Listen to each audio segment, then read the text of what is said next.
बिस्मिल्लाहिर्रहमानिर्रहीम। अस्सलाम वालेकुम students, welcome to science based school online studies. कैसे हैं आप सब? उम्मीद है आप सब खैरियत से होंगे।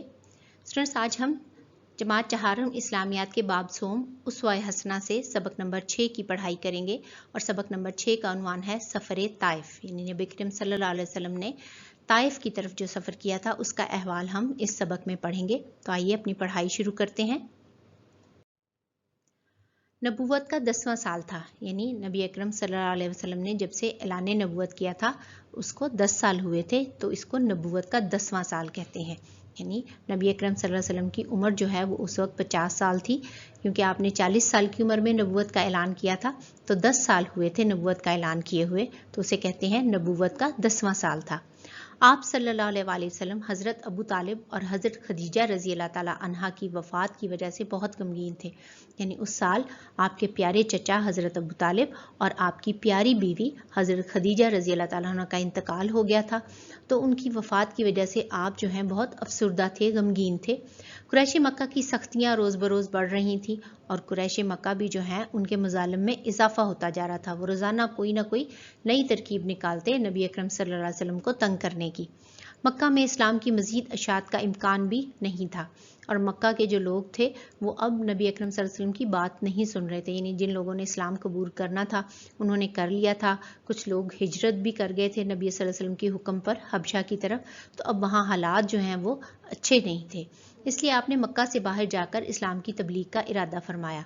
तो आपने ये इरादा किया कि आप मक्का से बाहर जो लोग रहते हैं, यानी दूसरी वादियों में, कबीलों में लोग हैं, उनको जाकर इस्लाम का पैगाम दें। आप सल्लल्लाहु अलैहि वसल्लम हज़रत ज़ैद बिन हारसा रज़ी अल्लाह ताला अन्हु को साथ लेकर मक्का से तकरीबन 95 किलोमीटर दूर ताइफ शहर में तशरीफ़ ले गए। ताइफ का जो शहर है वो मक्का से 95 किलोमीटर दूर था, तो आपने हज़रत ज़ैद बिन हारसा रज़ी अल्लाह ताला अन्हु को साथ लिया और ताइफ के शहर गए। रास्ते में मुख्तलिफ कबाइल को इस्लाम की दावत पेश करते गए और रास्ते में भी जो छोटे छोटे कबीले थे उनको इस्लाम की दावत दी। ताइफ पहुंचकर आप सल्लल्लाहु अलैहि वसल्लम ने वहाँ के 3 बड़े सरदारों से मुलाकात की, मिले उनसे, तो उन्हें भी इस्लाम की दावत दी। ये तीनों भाई थे, ये तीनों जो है आपस में भाई थे, ये जो बड़े सरदार थे। आपने उनके सामने इस्लाम की दावत पेश की। उन्होंने आप सल्लल्लाहु अलैहि वसल्लम की बात सुनने से इनकार कर दिया, यानी उन्होंने आपकी बात ही नहीं सुनी तसल्ली से कि आप क्या फरमा रहे हैं, और कहा कि हम आपकी बात बिल्कुल नहीं सुनेंगे। उनको दूसरों तक इस्लाम की दावत पहुंचाने से भी रोक दिया। यानी नबी अकरम सल्लल्लाहु अलैहि वसल्लम को बाकी लोग जो थे आम, उनको इस्लाम का पैगाम पहुंचाने ही नहीं दिया। चूंकि वो सरदार थे तो उन्होंने तमाम लोगों को मना कर दिया कि कोई भी नबी अकरम सल्लल्लाहु अलैहि वसल्लम की बात नहीं सुनेगा। सिर्फ यही नहीं बल्कि उन्होंने आपके पीछे शरारती लड़कों को लगा दिया जो तालियां बजाते, आपका मजाक उड़ाते, आपको बुरा भला कहते और आप पर पत्थर बरसाते, यहाँ तक कि आपका जिस्म मुबारक ज़ख्मी हो गया। यानी सिर्फ उन्होंने यही नहीं किया कि नबी सल्लल्लाहु अलैहि वसल्लम की बात नहीं सुनी और ना ही दूसरे लोगों को सुनने दी, बल्कि कुछ शरारती लड़के थे, उनको नबी अकरम सल्लल्लाहु अलैहि वसल्लम का पीछा करने के लिए कहा, तो आपके पीछे तालियां बजाते चलते और मजाक उड़ाते कि देखें किस तरह का पैगाम दे रहे हैं, हमारे बुतों को बुरा कह रहे हैं, और आप सल्लल्लाहु अलैहि वसल्लम को पत्थर भी मार रहे थे, जिससे आपका जिस्म मुबारक जो है वो ज़ख्मी हो गया। आप थक कर बैठते तो वो आपको ज़बरदस्ती उठाकर चलने पर मजबूर कर देते। यानी अगर आप थक कर बैठते तो वो ज़बरदस्ती आपको उठा देते कि चलें, आगे आगे चलें। इस हाल में भी आप अहले ताइफ के लिए अल्लाह ताला से ये दुआ फरमा रहे थे। तो इस हाल में भी कि आप ज़ख्मी हो चुके थे उनकी इस बदतमीज़ी की वजह से, लेकिन फिर भी चूँकि आप रहमतुल लिल आलमीन थे तो आप अल्लाह ताला से ये दुआ कर रहे थे, ऐ अल्लाह मेरी कौम को हिदायत दे, ये मुझे नहीं जानती, यानी ये जानते ही नहीं कि मैं कितने रुतबे वाला नबी हूँ और मैं इनके लिए रहमत बनकर आया हूँ, तो ये बात जानते नहीं, मुझे पहचानते नहीं, तो मेरी कौम को ऐ अल्लाह हिदायत दे ताकि ये नेकी की तरफ आ जाएं, इस्लाम की तरफ आ जाएं। यानी इस हाल में भी कि आपके साथ उन्होंने बहुत बुरा सलूक किया था, आपने जवाब में उनके लिए दुआ ही फरमाई। आप सल्लल्लाहु अलैहि वसल्लम इन जालिमों से बचते हुए एक बाग में पहुंचे, यानी जो लड़के उनके पीछे लगे हुए थे और पत्थर मार रहे थे, तो उनसे बचकर आप एक बाग में पहुंचे। अंगूर की एक बेल के नीचे दीवार से टेक लगाकर बैठ गए। तो वहाँ पर जो अंगूर की बेलें लगी हुई थी उसका साया था, तो आप उस साए के नीचे दीवार के साथ जो है वो टेक लगाकर बैठ गए। ये बाग उतबा और शीबा का था। یعنی اتبا اور شیبہ جو ہیں اس باغ کے مالک تھے، انہوں نے آپ کو اس حالت میں دیکھا تو اپنے غلام اداس کو انگور دے کر بھیجا. ان کا جو غلام ملازم وہاں کام کر رہا تھا اداس، انہوں نے اس کو ایک انگوروں کا گچھا دے کر آپ کے پاس بھیجا. آپ صلی اللہ علیہ وآلہ وسلم نے بسم اللہ کہہ کر کھانا شروع کیا تو اداس حیران ہوا کہ یہ الفاظ تو یہاں رہنے والے نہیں بولتے. وہ جو غلام تھا وہ حیران ہوا کہ یہاں کے لوگ تو کھانے سے پہلے بسم اللہ الرحمن الرحیم نہیں پڑھتے. آپ صلی اللہ علیہ وسلم نے اس سے پوچھا کہ وہ کہاں کا رہنے والا ہے. تو نبی اکرم صلی اللہ علیہ وسلم نے اداس سے پوچھا کہ کہاں کے رہنے والے ہو. اس نے بتایا کہ وہ ایک عیسائی ہے اور نینوا کا رہنے والا ہے. یعنی وہ عیسائی ہے اور نینوا شہر کا رہنے والا ہے. نبی اکرم صلی اللہ علیہ وسلم نے فرمایا تم حضرت یونس علیہ السلام کے شہر کے رہنے والے ہو. تو آپ صلی اللہ علیہ وسلم نے ان سے پوچھا کہ تم حضرت یونس علیہ السلام جو اللہ کے نبی تھے ان کے شہر کے رہنے والے ہو. اداس نے حیران ہو کر پوچھا کیا آپ حضرت یونس علیہ السلام کو جانتے ہیں. یعنی اداس حیران ہوا کہ یہاں تو کوئی بھی حضرت یونس علیہ السلام کے بارے میں نہیں جانتا تو آپ صلی اللہ علیہ وسلم کیسے جانتے ہیں. تو اس نے پوچھ لیا کہ کیا آپ انہیں جانتے ہیں. حیران ہو کر اس نے پوچھا.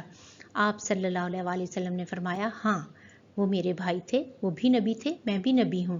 تو آپ صلی اللہ علیہ وسلم نے بتایا کہ ہاں میں جانتا ہوں وہ اللہ کے نبی تھے، میں بھی اللہ کا نبی ہوں. اداس نے یہ سن کر آپ صلی اللہ علیہ وسلم کے سر اور ہاتھ کو بوسہ دیا. یعنی اس نے چوما آپ کا ہاتھ. تھوڑی دیر وہاں آرام فرما کر آپ صلی اللہ علیہ وسلم مکہ مکرمہ کی طرف چل پڑے. تو تھوڑی دیر وہاں رکنے کے بعد آپ واپس مکہ مکرمہ کی طرف آنے لگے. راستے میں حضرت جبرائیل علیہ السلام آپ صلی اللہ علیہ وسلم کے پاس تشریف لائے. ان کے ساتھ پہاڑوں کا فرشتہ بھی تھا. فرشتے نے آپ سے عرض کیا کہ اگر آپ صلی اللہ علیہ وسلم حکم دیں تو میں طائف کی بستی کو 2 پہاڑوں کے درمیان پیس دوں. یعنی اللہ تعالیٰ نے فرشتے کو بھیجا کہ میرے محبوب صلی اللہ علیہ وسلم پر اس بستی کے رہنے والوں نے زیادتی کی ہے، ظلم کیا ہے، تو جا کر ان سے پوچھو کہ اگر وہ چاہتے ہیں تو طائف کی بستی ہی کو ختم کر دیا جائے. یہ 2 پہاڑوں کے درمیان پیس کر ان سب لوگوں کو ختم کر دیا جائے. اللہ تعالیٰ نے فرشتے کو آپ صلی اللہ علیہ وسلم کے پاس بھیجا. آپ صلی اللہ علیہ وسلم نے فرمایا نہیں، مجھے امید ہے کہ اللہ تعالیٰ ان کی نسل میں سے ایسے لوگ پیدا کرے گا جو صرف ایک اللہ کی عبادت کریں گے اور اس کے ساتھ کسی کو شریک نہیں ٹھہرائیں گے. تو آپ رحمت للعالمین نے فرمایا کہ نہیں اے فرشتے، ایسا نہیں کرنا. مجھے امید ہے کہ اگر یہ نہیں تو ان کے جو بچے ہوں گے، ان کی جو آنے والی نسل ہوگی، وہ ضرور اللہ پر ایمان لائے گی اور اللہ ہی کی عبادت کرے گی، کسی کے ساتھ اس کا شریک نہیں بنائے گی کسی کو اس کا. تو ایسا ہی ہوا. نبی اکرم صلی اللہ علیہ وسلم کی امید جو ہے وہ بالکل پوری ہوئی اور وقت گزرنے کے ساتھ ساتھ طائف کے تمام لوگ جو ہیں وہ مسلمان ہو گئے.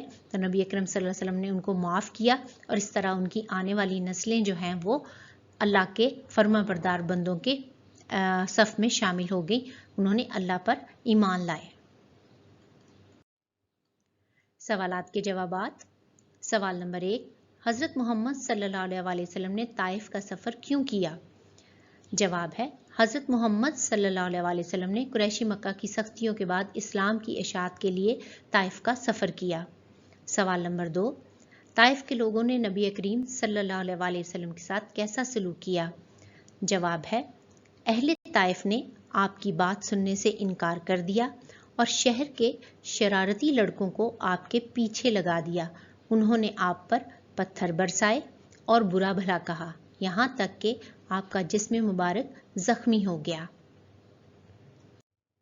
سوال نمبر 3، سفر طائف سے واپسی پر نبی صلی اللہ علیہ وسلم کے پاس فرشتہ کیوں حاضر ہوا؟ جواب ہے فرشتے نے آپ صلی اللہ علیہ وسلم سے عرض کیا کہ اگر آپ صلی اللہ علیہ وسلم حکم دیں تو میں طائف شہر کو 2 پہاڑوں کے درمیان پیس دوں. سوال نمبر 4، فرشتے کو نبی اکرم صلی اللہ علیہ وسلم نے کیا جواب دیا؟ جواب ہے آپ صلی اللہ علیہ وسلم نے فرمایا نہیں، مجھے امید ہے کہ اللہ تعالیٰ ان کی نسل میں سے ایسے لوگ پیدا کرے گا جو صرف ایک اللہ کی عبادت کریں گے اور اس کے ساتھ کسی کو شریک نہیں ٹھہرائیں گے. درست جواب پر ٹک کا نشان لگائیں. اسٹوڈنٹس، آپ کی کتاب کے صفحہ نمبر 58 پر یہ کچھ بیانات ہیں. یہ کثیر الجواب بیانات ہیں. آپ نے درست جواب پر نشان لگانا ہے. نمبر 1، आमुल हुस्न के बाद आप तबलीग इस्लाम के लिए गए। मदीना, शाम, हबशा, ताइफ। जी, कहाँ पर गए थे आप सल्लल्लाहु अलैहि वसल्लम? बिल्कुल ताइफ गए थे। तो दाल जो है वो दुरुस्त जवाब है, इस पर आपने टिक का निशान लगाना है। नंबर 2, सफर ताइफ का वाक़या नबूवत के पेश आया 5वें साल, 7वें साल, 10वें साल, 13वें साल। जी, तो किस साल नबी अकरम सल्लल्लाहु अलैहि वसल्लम ताइफ तशरीफ़ ले गए थे? नबूवत के 10वें साल। तो जीम जो है वो दुरुस्त जवाब है, आपने इस पर टिक का निशान लगाना है। नंबर 3, नबी अकरम सल्लल्लाहु अलैहि वसल्लम के साथ ताइफ के सफ़र में शरीक थे हज़रत बिलाल रज़ी अल्लाह तआला अन्हु, हज़रत सुहैब रज़ी अल्लाह तआला अन्हु, हज़रत ज़ैद बिन हारिसा रज़ी अल्लाह तआला अन्हु, हज़रत अम्मार रज़ी अल्लाह तआला अन्हु। तो कौन थे नबी सल्लल्लाहु अलैहि वसल्लम के शरीक सफ़र ताइफ में? जी, जीम, हज़रत ज़ैद बिन हारिसा रज़ी अल्लाह तआला अन्हु। इस पे आपने टिक का निशान लगाना है। नंबर 4, नबी अकरम सल्लल्लाहु अलैहि वसल्लम को अंगूर पेश किए अदास ने, उतबा ने, शीबा ने, अस्पक ने। जी, तो किसने पेश किए?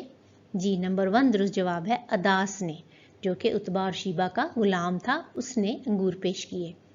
नंबर 5, नबी अकरम सल्लल्लाहु अलैहि वसल्लम शहर मक्का से दूर गए 65 किलोमीटर, 75 किलोमीटर, 85 किलोमीटर, 95 किलोमीटर। जी, तो ताइफ कितनी दूर था?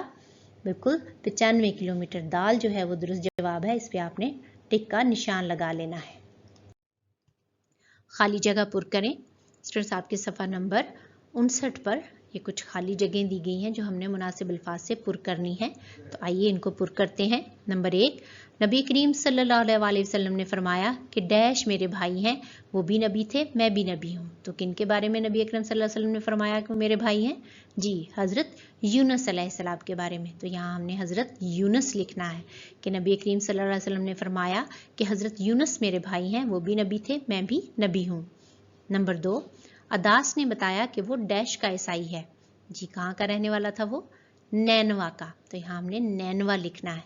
अदास ने बताया कि वो नैनवा का ईसाई है। नंबर 3, हज़रत जिब्रील अलैहिस्सलाम के साथ डैश का फरिश्ता हाजिर हुआ। कौन सा फरिश्ता था? पहाड़ों का फरिश्ता। तो यहाँ हमने लिखना है पहाड़ों का फरिश्ता, कि हज़रत जिब्रील अलैहिस्सलाम के साथ पहाड़ों का फरिश्ता हाजिर हुआ। नंबर 4 है, नबी अकरम सल्लल्लाहु अलैहि वसल्लम ने बिस्मिल्लाह पढ़कर अंगूर खाए। तो नबी अकरम सल्लल्लाहु अलैहि वसल्लम ने बिस्मिल्लाह पढ़कर क्या खाया? अंगूर। तो यहाँ हमने अंगूर लिखना है। नंबर 5, नबी अकरम सल्लल्लाहु अलैहि वसल्लम ने अहले ताइफ के लिए डैश फरमाई। क्या फरमाई? दुआ फरमाई। तो यहाँ दुआ लिखेंगे।